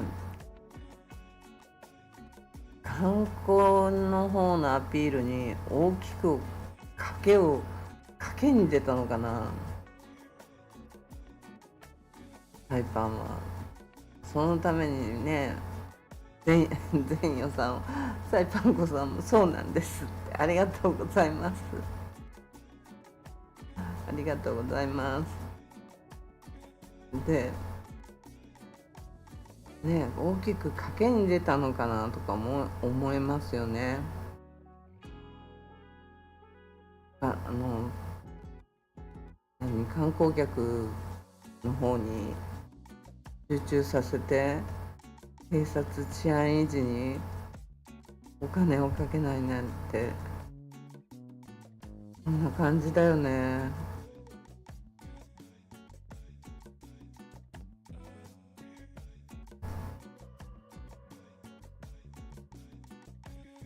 ちょっとこれは結構ね、本当にね、やばいっていう、この数字を見た途端に本当にやばいなって、世間はどうなってるんだろうって本当に思ってグアムを調べたんですけども、全く違うしね。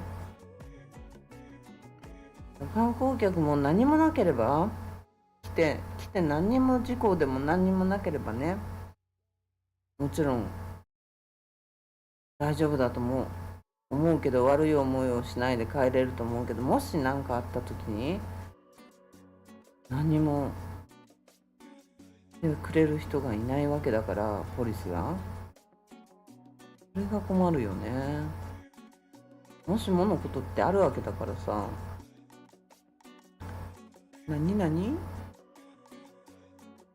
昨日間違って配信してると思って前日の配信にコメントしちゃった。そういうことだったんだ。ありがとうございます。ありがとうございます。てへペロありがとうございます。そういうことなんですね。サイパンゴさんね、ありがとうございます。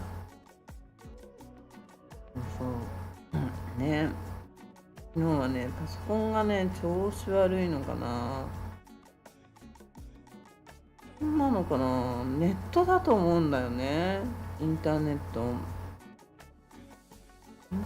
がね、ブチって切れるんですよ。ほんと、不思議なくらいに。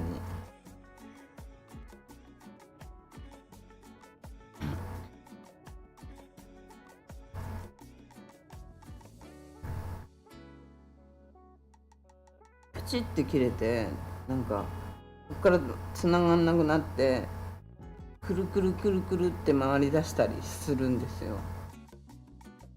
そしたら返信来たからビビったわってあ、だからなのねってなんか思ってたのかな。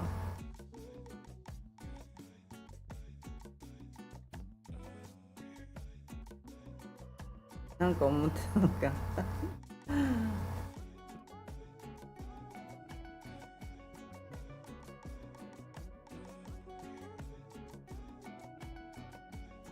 サイパンではね、ほんと限られた予算の中で観光集客を最優先にしてるけど、これが正解なのかな。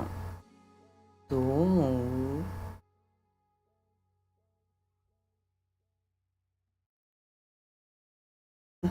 そしたら返信が来たからビビったわで、私も孔明しようと思った。ありがとうございます、なるさん。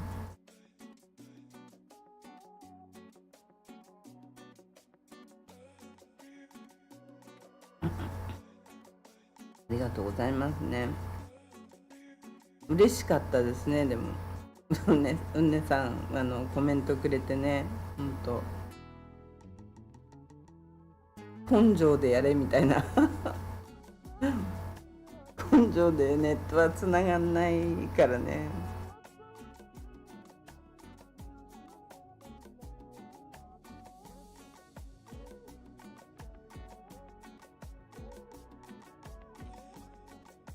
根性でねネットはつながらないんで、ちょっとね難しかったんですよね。コメント来て超嬉しかった。なんかちょっとネットつながらないなんて思って落ち込んでる時だったから、くるくるくるくる回ってる時だったから。うねさん間違えた。間違えた。なるさん、でも警察機関ないのは嫌だ。そりゃそうだよね。ペッパンクさん、こっちだ。気合いねって、気合いね、気合いで気合いでつなげろって来たんだよね。嬉しかったんですけどね。気合いじゃつながらなかったな。本当にちょっと悲しくなりましたよね。もうくるくるくるくるね、どこのチャンネル見に行ってもくるくるくるくるしちゃってどうにもならなかったんですよ。気合も通じないなって感じでダメでしたよ。だけど投資とかね、やっぱりね考えるには絶対ねそういう監査が入るはずだから、これ誰でも見れるところだから、誰でもすぐチェックできるところだから、政府が書き換えない限りはこれを見たらアウトだと思うんだけど、だってね、人を雇えばやっぱりその人を雇ったところの大手ならやっぱりなおさら責任が出てくるじゃない。従業員に何かあった時に何もしてもらえないっていう状態のところに、地域にそんな自分の子供を送れませんみたいな親とかがさ、そういう風になっちゃったらさアウトだと思うし、多分おかしいと思うんだけどね、この政策は。どう思います？普通じゃちょっと考えられないと思うんだよね。そこの角を察するとつながるの、そんなわけないでしょ。パソコンの角を察するとつながるよって、そんなんだったらいいよね。そうするとつながんの本当にそんなそれはね、それ気合なのかな、何なのかな。あの魔法のランプじゃないからね、これ。アラジン出てくるかな。いやーほんとね、これをちょっと見ちゃうとね、みんな普通の人だったらちょっとふと思うわ。まあいくらね、アメリカの予算ってコロナ禍の残金でって言ったってどうよね。どうだと思いますかね。治安はじゃあだからこんなにひどくなってんのかって思いましたよね。泥棒バカじゃないから今だと思ってやってんのかなっていう気もしないでもないよね。めちゃくちゃ増えてるからさ、そういう事件が。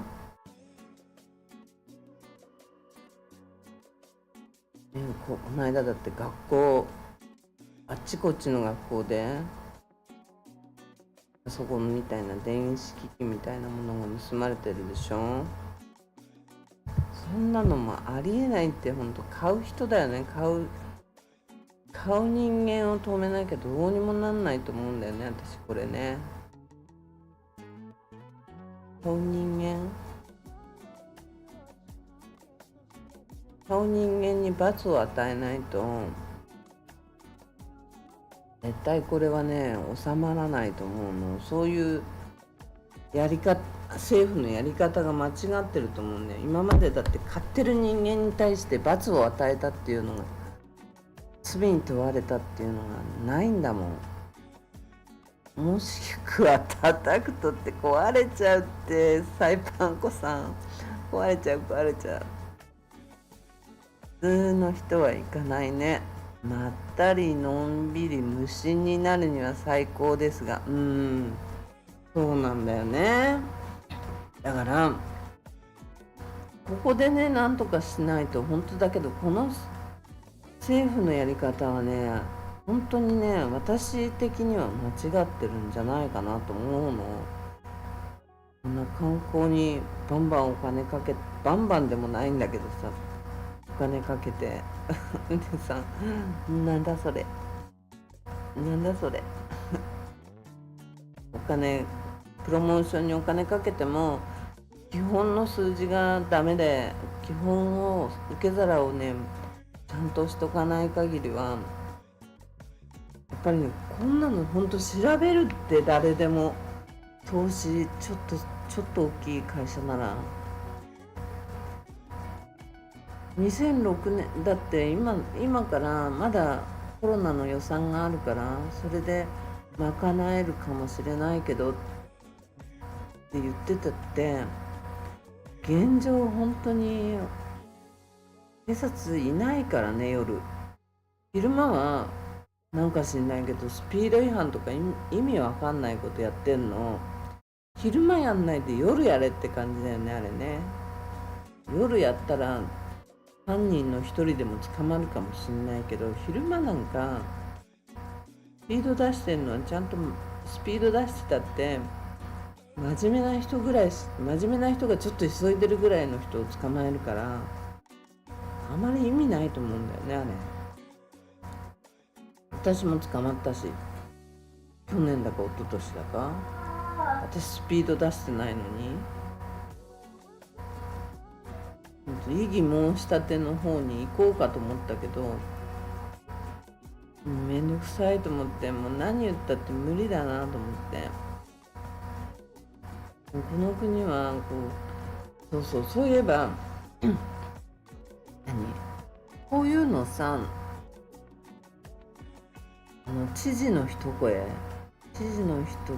どっかに書いたんだよな、私。何だったっけな。カジノ論争だ。カジノ論争でカジノの CCC っていうカジノ委員会を潰すってこの間知事が言ったのね。解散みたいなことを言って、解散って言って、今日だか昨日だかの新聞に他の議員の人はそんなの、憲法に違反するからダメって言ったの。そしたらまた知事が、それは憲法のなんとかなんとかの第3章なんとかの何条にあるので言えば、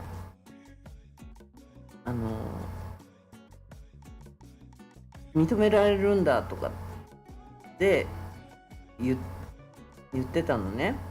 で、議会が60日以内に修正すれば取り消しはなくなるんだけど、いやもうこれ絵に描かれたあれだと思われるんだけど、もう筋道じ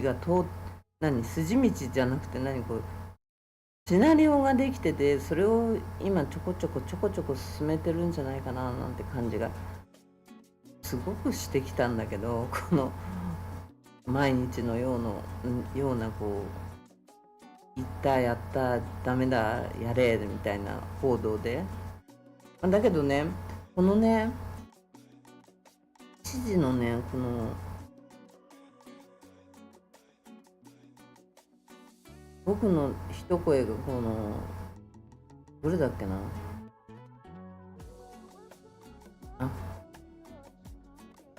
第3章15条っていうので、知事の一声で結構決まるみたいな命令が、大統領令みたいなのができるらしいの。こういうのがあるんならさ、こんなとこに使わないで、こういう警察とかの方に使ってほしいと思うよね。警察の方のに予算回せとかっていう、この第3章15条どっちだっけ、第3章15条か。それをこういう警察に回せとかさ、省庁もうあんまり動いてないからもうやめさせろとか、そういうのに使ってほしいよね。そういう方が私たちのためになるんだけど、このカジノ委員会があろうとなかろうと今のところあんまり関係ないじゃない。新しい会社が動き出すんなら別だけど、新しく買ったカジノがね動き出すんなら全然別の話だけど、今のところこんなの私たちにショーアップされてもさ、カジノ委員会がなかろうとあろうと全然節約にも、今までお金も払ってないんだから節約にもなってないし、どうでもいいよっていうことなんだよね。警察が増えるとか増やせとかそういう方に使ってほしいよね。その鶴の一声、そういうのに使ってくんないかなと本当に思ったわ。私どう思います？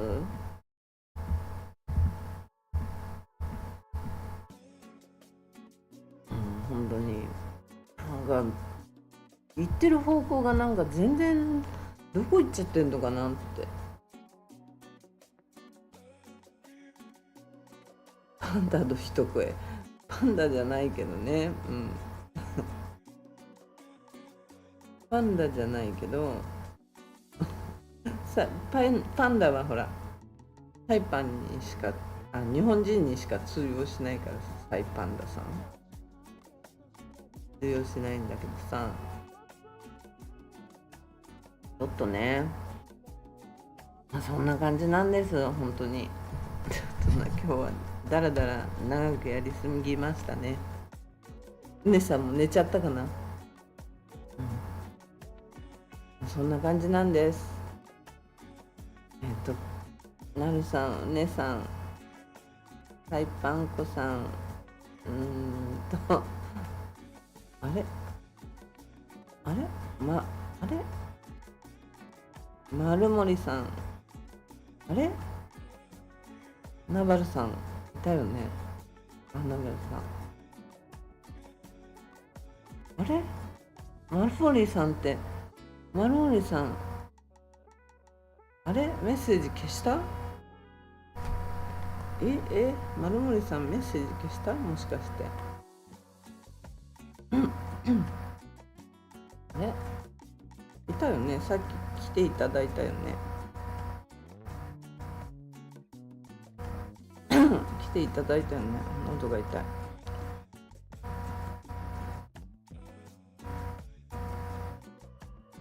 来ていただいたよね、さっきね。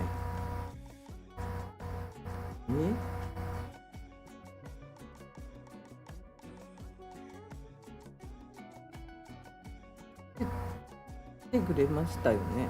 あれれれれ、どこ行っちゃった？私が見つけられました。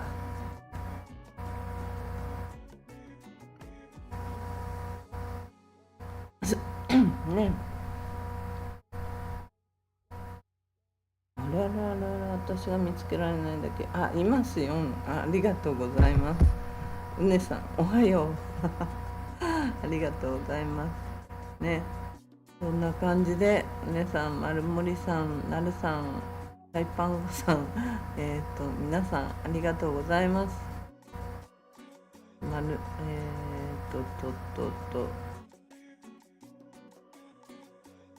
ナバルさん、ありがとうございます。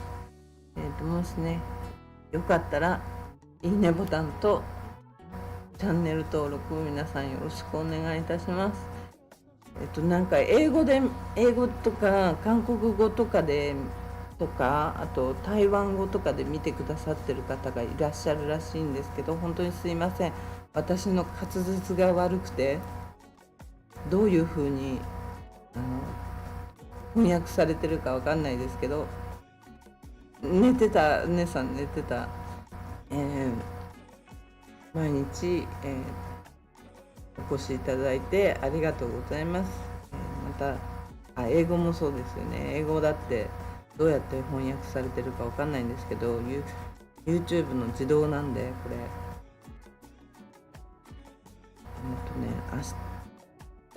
明日ぐらいにはちょっとなんだっけ、翻訳ツールをちゃんと OBS に仕込もうかなと思ってますんで、成功したらまた明日英語とか韓国語とかで多分見られるようになると思います。成功できなかったらまた日本語のみですんで、翌日翻訳で見てください。よろしくお願いします。ということで、また明日です。うねさんありがとう。まるもりさんありがとう。なるさんありがとうございます。皆さんありがとうございます。ではでは、失礼いたします。